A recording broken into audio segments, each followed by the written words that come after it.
Hey everyone, Professor MindMap here, ready to map some minds? The philosophy that made Elon Musk fearless.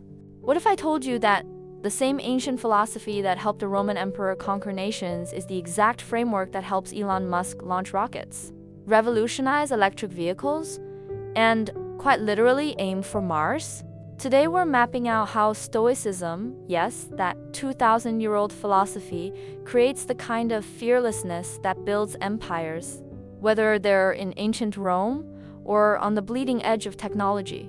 By the end of this video, you'll have a clear mental map of how Stoic principles forge unshakable confidence and why mastering these concepts might be the difference between dreaming big and actually changing the world. Let me know in the comments if you've ever wondered how someone can risk billions, face constant criticism, and still sleep soundly at night, because that's exactly what we're about to decode. Here's what's fascinating. While most people see Musk's fearlessness as either genius or madness, if we map it out properly, we discover it's actually a systematic philosophical approach that anyone can learn. We're living in an age of unprecedented anxiety. Studies show that over 40% of adults report feeling overwhelmed by fear of failure, fear of judgment, or fear of the unknown. Meanwhile, here's a guy who literally tweets his way into SEC investigations, bets his entire fortune on impossible ventures, and treats potentially company-ending failures as rapid, unscheduled disassembly, aka learning opportunities. But here's where things get really interesting. This isn't about natural-born confidence or billionaire privilege. When we trace Musk's decision-making patterns and public statements back to their philosophical roots, we find a direct line to Marcus Aurelius, Seneca, and Epictetus, the founding fathers of Stoicism. The stakes couldn't be higher. In our hyper-connected, rapidly changing world, the ability to act decisively despite uncertainty isn't just an advantage, it's survival. Whether you're launching a startup, changing careers, or simply trying to speak up in a meeting, the philosophy we're about to map out is the difference between paralysis and progress. And here's the kicker. Unlike most self-help nonsense, this framework has been battle-tested for over 2 millennia, from Roman battlefields to Silicon Valley boardrooms. *** Segment 1. The fundamental idea, mapping the dichotomy of control ***. Let's map this out, starting with the cornerstone of Stoic fearlessness, the dichotomy of control. Picture your mind as having 2 circles, one containing everything you can control, the other everything you can't. Sounds simple, right? But here's where it gets profound. The Stoics discovered that fear only exists in the space between these circles when we try to control what we can't, or fail to control what we can. Epictetus, a former slave who became one of Rome's greatest philosophers, put it this way: some things are within our power, while others are not. Now, watch how Musk applies this. When SpaceX's first 3 rockets exploded, literally millions of dollars turning into fireballs, most people would be paralyzed by fear of another failure. But if we map Musk's response through the Stoic framework, it becomes crystal clear.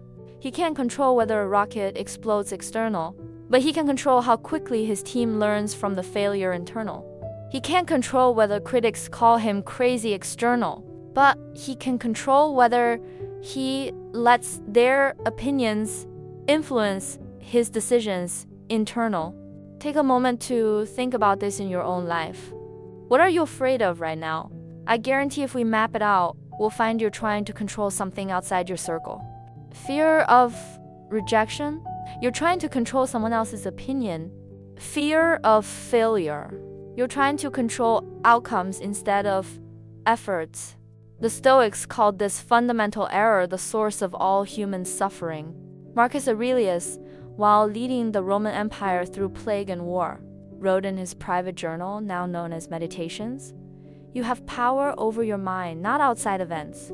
Realize this, and you will find strength." This isn't feel-good philosophy, this is practical mental engineering. When you truly internalize that you can only control your thoughts, decisions, and actions, something remarkable happens. Fear loses its grip because you stop wasting energy on what was never yours to control anyway. Segment 2. Revolutionary implications. The art of negative visualization. Now here's where Stoicism gets counterintuitive and frankly why most people get it wrong. While everyone else is doing positive visualization, imagining success and abundance, the Stoics developed something far more powerful for conquering fear: premeditatio malorum, or negative visualization. Let's map out why this works.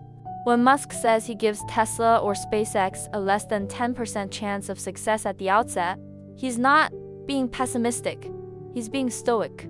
By mentally rehearsing failure, bankruptcy, and public humiliation, he's already processed these outcomes.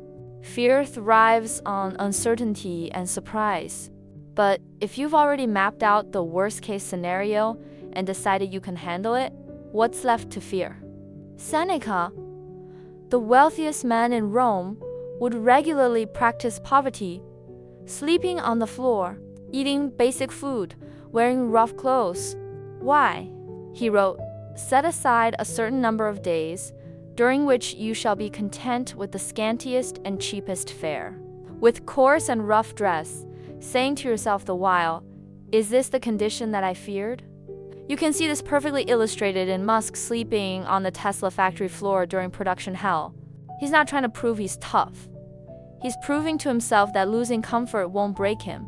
Here's the revolutionary part that completely reframes how we think about fear. The Stoics discovered that we suffer more in imagination than reality.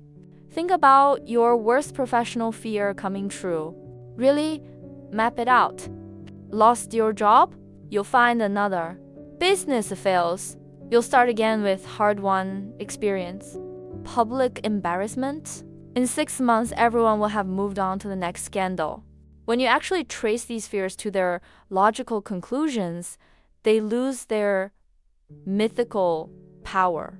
Tell me in the comments, have you ever had something you dreaded actually happen, only to realize it wasn't as catastrophic as your imagination made it?